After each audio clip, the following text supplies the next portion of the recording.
Lectura comentada de la Biblia.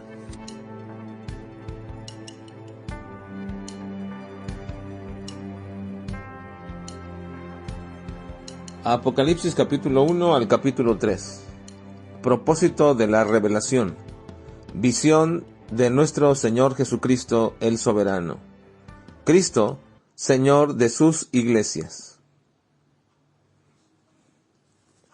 El libro de Apocalipsis es el libro quizás más conocido de la Biblia, en el mundo en general, pero quizás es el menos entendido aún dentro de los cristianos.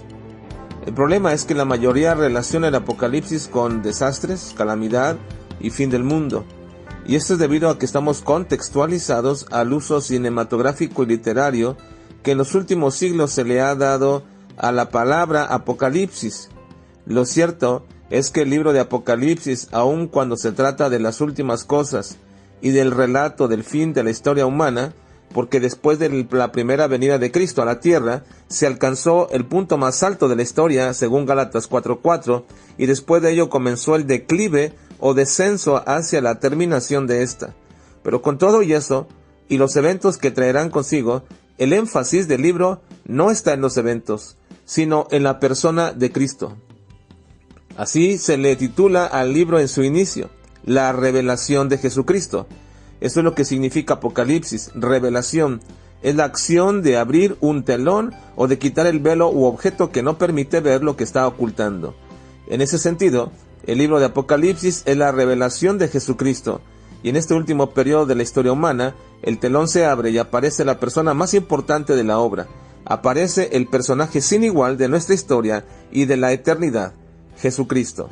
Así que el libro, más allá de sus detalles de eventos de juicio y del dolor humano que se describe, y más allá de la simbología que pudiera tener, porque al contrario de lo que muchos creen, no es altamente simbólico, sino comparativo, por la gran cantidad de símiles que se usan, y más allá de encontrar la importancia a la numerología, la cual no es poca, la que se presenta repetidamente en diversos números como el 7, el 14, el 12, el 6, el 24. La verdadera visión de ver este libro es ver a Cristo, y como se revela de manera majestuosa, como un poderoso y soberano, como juez, como rey, como el Cordero, como el soberano de toda la tierra, ante quien se doblará toda rodilla. Esa debería ser nuestra visión principal del Apocalipsis, y así se le presenta en el desarrollo de la profecía que se está dando a conocer. El contenido del libro está descrito con el mandamiento a Juan que le dice: escribe las cosas que has visto y las que son y las que han de ser después de estas. Así comienza con lo que es la autorrevelación de Jesucristo, y en ello está nuestra expectativa del gozo de poder ver al Señor. Cristo mismo, el que se revela, el que nos dice quién es y qué es lo que está haciendo. Juan está casi muerto de miedo, de ese miedo que solamente provoca la santidad de Dios. Así entonces cayó Juan a sus pies, y es Cristo quien se revela a él y le dice quién es. Juan lo conocía íntimamente en la tierra, y de la misma forma Cristo pone su mano sobre él y le dice: yo soy el alfa y la omega, principio y fin, dice el Señor, el que es, y que era, y que ha de venir, el Todopoderoso. No temas, yo soy el primero y el último, y el que vivo y estuve muerto, mas he aquí que vivo por los siglos de los siglos. Amén. Y tengo las llaves de la muerte y del Hades. En esta apertura del libro, o de la revelación que se hace de Jesucristo, Juan nos recuerda la preciosa promesa de que Cristo vendrá otra vez, y nos dice que vendrá en las nubes, y todo ojo le verá, y los que le traspasaron y todos los linajes de la tierra harán lamentación por él. Y antes de iniciar Juan en mostrar la forma en que Cristo se revelará como el soberano de la historia final que tiene el hombre, nos dará una pequeña descripción de su persona, y nos dice que vio al Hijo del Hombre, y esto nos habla de la humanidad de Cristo, es decir, de la visión que tenía de Jesucristo cuando estuvo aquí en la tierra. Pero ahora esta visión es majestuosa, estaba ceñido con un cinto de oro, y su rostro ahora es blanco como la blanca lana junto con sus cabellos, y sus ojos son tan penetrantes como las llamas de fuego. Juan está extasiado por ver otra vez a Cristo, que nos describe todo de él, sus pies semejantes al bronce bruñido y su voz poderosa como el estruendo de muchas aguas. Qué bendición para Juan volver a ver a su Señor, pero ahora ya no bajo la humillación en la que tuvo que vivir humanamente, sino ahora con una majestuosidad, con aquella gloria que Cristo dijo que tendría con el Padre antes de la fundación del mundo. Qué bendición será para nosotros un día verlo por primera vez. Qué expectación y qué gozo será nuestro. Los siguientes 2 capítulos corresponden a los que se nos decía en Juan, en el capítulo anterior, escribe las cosas que son. Así que el mensaje mencionado a las iglesias aquí van a representar para cada uno de ellas la autoridad final que Jesucristo tiene o el juicio que traerá por su condición. En el mensaje de cada iglesia se revela la forma específica y especial, alguna característica o perfección de Cristo como Dios mismo, donde se presenta de manera categórica al exponer a las iglesias del Asia proconsular su conocimiento exhaustivo de su vida eclesiástica y de los individuos en particular de cada iglesia. La reprende y castiga y le da órdenes de lo que deben de hacer.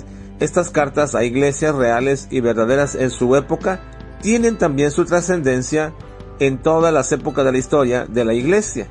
La idea de que estas iglesias aquí mencionadas que sean o representen cada una de ellas a una época o periodo de la historia de la iglesia no es hermenéutica y teológicamente adecuada, aun cuando se puede observar, si se quiere, que la descripción de cada iglesia pareciera ser alguna característica de una época de la iglesia. Por ejemplo, se dice que el mensaje de Éfeso tiene que ver con las iglesias durante la era apostólica, o la de Esmirna a la iglesia perseguida en los siguientes 2 siglos, y la de Pérgamo, que quiere decir alzada o levantada, se refiere, dicen ellos, a la iglesia en la época en la cual Constantino la estatizó y la hizo la religión oficial del imperio, lo que conocemos como la Iglesia Católica Romana, y así podemos ver las restantes hasta llegar a la Odisea, que se cree que, de acuerdo a esta perspectiva, es la iglesia actual.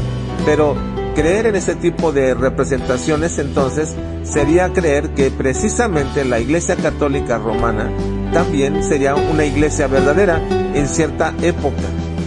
Una interpretación más adecuada establece que cada una de las iglesias aquí mencionadas son iglesias reales que existieron en esa época y que de alguna forma tuvieron un empuje fuerte dentro del cristianismo, dejando una marca, y por ello es que Juan recibe revelación respecto a la vida de estas iglesias. Pero también, observando esto con un carácter espiritual, podemos decir que también cada iglesia aquí mencionada puede representar ciertas etapas o momentos de nuestra propia vida cristiana, y no estaríamos alegorizando, sino simplemente comparando lo que Jesucristo revela a estas iglesias con cada uno de nosotros, que de alguna forma el mensaje cobra una relevancia no solamente histórica, sino también personal en nuestras vidas. Pero algo que no debemos olvidar mientras estamos leyendo el mensaje a estas iglesias es cómo es que Cristo se presenta ante ellas, porque eso es lo que toda iglesia debería de saber: quién y cómo es Cristo, a fin de poder adorarle por lo que Él es. Así pues, Cristo se autorrevela como el soberano, como el Rey de Reyes y Señor de Señores, como el primero y el último, el todo omnisciente y el todopoderoso.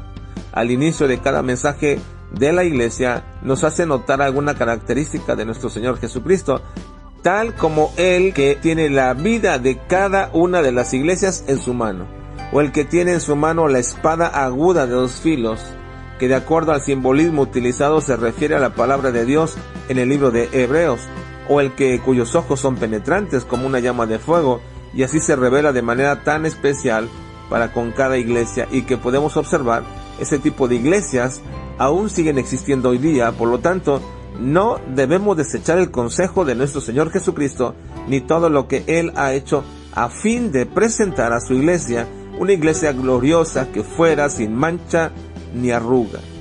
Él no solamente conoce sus obras, sino que también su final. Y gracias a Dios por nuestro Señor Jesucristo, quien sigue siendo el gran pastor de las ovejas. A Él sea la gloria siempre por los siglos de los siglos en su iglesia. Amén.